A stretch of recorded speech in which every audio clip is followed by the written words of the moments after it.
ಇಡೀ ರಾಜ್ಯದಿಂದ ರೈತರು ಬಂದಿದ್ದಾರೆ. ಇದು ಹೋರಾಟ ಏನು ಅಂತ ಹೇಳಿದ್ರೆ ಟೌನ್ಶಿಪ್ ಆಗಬಾರ್ದು, ಇದು ರೈತರ ಪರವಾಗಿ ಜಮೀನು ಉಳಿಬೇಕು ಅಂತಕ್ಕಂಥದ್ದು ಹೋರಾಟ. ನನ್ಗನ್ನಿಸ್ತಾ ಇದೆ ಸರ್ಕಾರ ಇದ್ರ ಬಗ್ಗೆ ಕಿವಿ ಕೊಡ್ತಾ ಇಲ್ವಾ, ಇವ್ರು ಯಾಕೆ ರೈತರ ವಿರೋಧಿ ಸರ್ಕಾರ ಆಗ್ತಾ ಇದೆ. ನನ್ನ ಈಗ ಮುಖ್ಯಮಂತ್ರಿ ಆಗಿರ್ತಕ್ಕಂಥವ್ರು, ಹೊಸದಾಗಿ ಮಂತ್ರಿ ಆಗಿರ್ತಕ್ಕಂಥವ್ರು, ನನ್ನ ಮನವಿ ಇಷ್ಟೇ, ರೈತರ ಕೂಗಿನ ಪರವಾಗಿ ಇರಿ, ನೀವು ನಿಮಗೆ ಒಳ್ಳೇದಾಗ್ತದೆ. ರೈತರನ್ನ ವಿರೋಧ ಮಾಡಿಕೊಂಡವರು ಉಳಿಯೋದಕ್ಕೆ ಸಾಧ್ಯ ಇಲ್ಲ. ಇವತ್ತು ನಮ್ಮ ಹೋರಾಟ ಇವತ್ತು 3 ದಿನಗಳ ಕಾಲ ಇಲ್ಲಿಂದ ಹಿಡಿದು ಕೊನೆವರೆಗೂ ಒಂದು ಹೋರಾಟ ನಡೀತದೆ. ಇವತ್ತು ಹೇಳ್ತಾರೆ ಕುಮಾರಸ್ವಾಮಿ ಅವ್ರ ಕಾಲದಲ್ಲಿ ಇದಾಗಿತ್ತು ಅಂತ ಹೇಳಿ. ಕುಮಾರಸ್ವಾಮಿ ಕಾಲದಲ್ಲಿ ಆಗಿತ್ತು ಅಂದ್ರೆ ರೆಡ್ ಝೋನ್ ಅಂತ ಮಾಡಿದ್ದಾರೆ. ಆ ರೆಡ್ ಝೋನ್ ಅಂದ್ರೆ ಡೆಫಿನೇಷನ್ ತಿಳ್ಕೋಬೇಕು. ಆ ರೆಡ್ ಝೋನ್ ಅಲ್ಲಿ ರೈತರು ಯಾವುದೇ ಆದಂತ ಜಮೀನ ಮಾರಾಟ ಮಾಡ್ಕೊಳ್ತಾರೆ, ಅವ್ರಿಗೋಸ್ಕರ ಉಳಿಸ್ಕೋಬೇಕು ಅಂತ ಮಾಡಿರ್ತಕ್ಕಂಥದ್ದು. ಬಹುಶಃ ಇದು ಜನರಿಗೆ ಅರ್ಥ ಆಗ್ಬೇಕು ಅಂತ ಹೇಳಿ ನಾವು ಇವತ್ತು ಏನು ನಮ್ದು ಹೋರಾಟವನ್ನು ಮಾಡ್ತಾ ಇದ್ದೀವಿ. ಈ ಹೋರಾಟಕ್ಕೆ ಜಯ ಸಿಗ್ತದೆ. ಮುಖ್ಯಮಂತ್ರಿಗಳಿಗೆ ಮತ್ತು ಆ ಕ್ಯಾಬಿನೆಟ್ಗಳಿಗೆ ಮನವಿ ಮಾಡೋದಿಷ್ಟೇ, ಇದರಲ್ಲಿ ಪ್ರತಿಷ್ಠೆಯಾಗಿ ತಗೊಳ್ದಲೆ ರೈತರ ಪರವಾಗಿ ಬರ್ತಕ್ಕಂಥದ್ದನ್ನ ಮಾಡಿ ರೈತರ ಗೌರವವನ್ನು ಉಳಿಸಿ, ಆಗ ನಿಮಗೂ ಕೂಡ ಒಳ್ಳೇದಾಗ್ತದೆ. ಯಾಕಂದ್ರೆ ಈಗ 2 ತಿಂಗಳು ಬಂದಿದ್ದ ಸರ್ಕಾರ ಆಗಿದೆ, ಮುಖ್ಯಮಂತ್ರಿ ಆಗಿದೆ, ನೀವು ಒಳ್ಳೇದಾಗಬೇಕು ಅಂದ್ರೆ ರೈತರ ಪರ ಮಾಡಬೇಕು ಅಂತಕ್ಕಂಥದ್ದು ನಾನು ಒತ್ತಾಯ. ಸರ್, ಸರ್ಕಾರ ಈಗ ಸಮಿತಿ ರಚನೆ ಮಾಡಿದೆ, 30 ದಿನಗಳಲ್ಲಿ ನಾವು ವರದಿ ಪಡ್ತೀವಿ. ಯಾವುದೇ ಸಮಿತಿ, ಯಾವ್ದಾರು ರಿಟೈರ್ಡ್ ಜಡ್ಜ್ ಮಾಡ್ಕೊಂಡು ಕೂತಾರ ಸಮಿತಿ ಅಲ್ಲ. Verdict of people, verdict of ಯಾವ್ದು ರೈತರ ಹೋರಾಟನೇ ವರ್ಡಿಕ್ಟ್ ಇದೆ. ಸಮಿತಿ ಮಾಡಿದ್ರೆ ಅವ್ರು ಪರ ಬರ್ಸ್ಕೋತಾರೆ. ಸಮಿತಿಗೂ ಅದಕ್ಕೂ ನಮ್ಗೆ ಸಂಬಂಧ ಇಲ್ಲ. ಈ ಹೋರಾಟ ಯಾವುದೇ ಕಾರಣದಿಂದ ನಿಲ್ಲಲ್ಲ, ಬೇರೆ ಮಟ್ಟಕ್ಕೆ ಹೋಗ್ತದೆ. ಪ್ರಾಯಶ್ಚಿತ್ತ ಯಾತ್ರೆ ಅಂತ ಕರೀತಾವ್ರೋ, ಪ್ರಾಯಶ್ಚಿತ್ತ ಪಟ್ಕೋಬೇಕಾಗ್ತದೆ ಅಂತ ಯೋಚನೆ ಮಾಡಬೇಕಾದವ್ರು ಅವರು ಅಂತಕ್ಕಂಥದ್ದು ನನ್ನಿದು.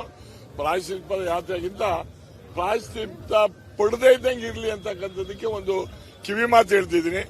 ರೈತರ ಪರವಾಗಿ ಕೂಗ್ತಕ್ಕಂಥ ಹೋರಾಟದ ಪರವಾಗಿ ನೀವು ಧ್ವನಿಯಾಗಿ ನೀವು ಕೂಡ ನಮ್ಮ ಜೊತೆ ಸೇರಿ ಇದನ್ನ ನಿಲ್ಲಿಸಿ, ಅವಾಗ ನಿಮಗೆ ರೈತರು ನಿಮಗೆ ಒಳ್ಳೇದಾಗ್ತದೆ. ಎಲ್ಲ ಕಡೆ ಇಡೀ ಕರ್ನಾಟಕದಿಂದ ಎಲ್ಲಾ ತಾಲೂಕಿಂದನೂ ಇದರಲ್ಲಿ ಖುಷಿ ಏನು ಅಂದ್ರೆ ಇದರಲ್ಲಿ ಜೆಡಿಎಸ್ ಬಿಜೆಪಿ ಒಟ್ಟಿಗೆ ಮಾಡ್ತಾ ಇರ್ತಕ್ಕಂಥದ್ದು ಒಂದು ಹೋರಾಟ. ಇದು ರೈತರ ಹೋರಾಟ, ಪಕ್ಷಕ್ಕಿಂತ ನಾವು ಪಕ್ಷ ಒಂದು ಇಬ್ಬರು ಸೇರಿ ಒಂದು ಶಕ್ತಿಯನ್ನು ತುಂಬತಕ್ಕಂಥ ಕೆಲಸವನ್ನ ನಾವು ಮಾಡಿದ್ವಿ. Thank you.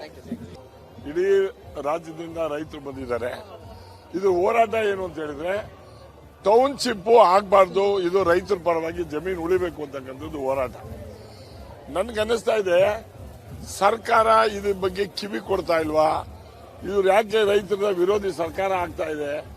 ನನ್ನ ಈಗ ಮುಖ್ಯಮಂತ್ರಿ ಆಗಿರ್ತಕ್ಕಂಥವ್ರು, ಹೊಸದಾಗಿ ಮಂತ್ರಿ ಆಗಿರ್ತಕ್ಕಂಥವ್ರು, ನನ್ನ ಮನವಿ ಇಷ್ಟೇ, ರೈತರ ಕೂಗಿನ ಪರವಾಗಿ ಇರಿ, ನೀವು ನಿಮಗೆ ಒಳ್ಳೇದಾಗ್ತದೆ.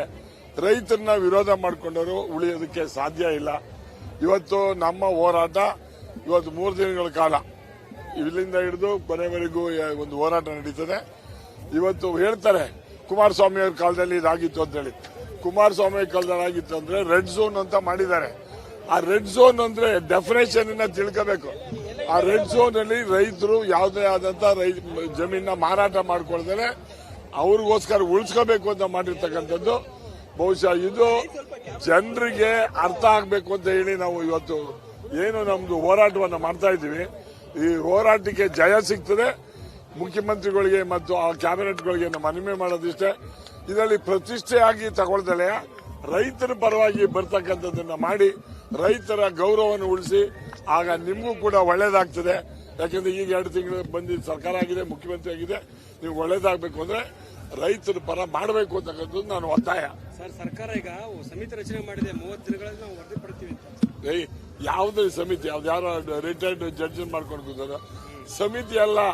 Verdict of people, verdict of ಯಾವ್ದು ರೈತರ ಹೋರಾಟನೇ ವರ್ಡಿಕ್ಟ್ ಇದೆ. ಸಮಿತಿ ಮಾಡಿದ್ರೆ ಅವ್ರು ಪರ ಬರ್ಸ್ಕೋತಾರೆ.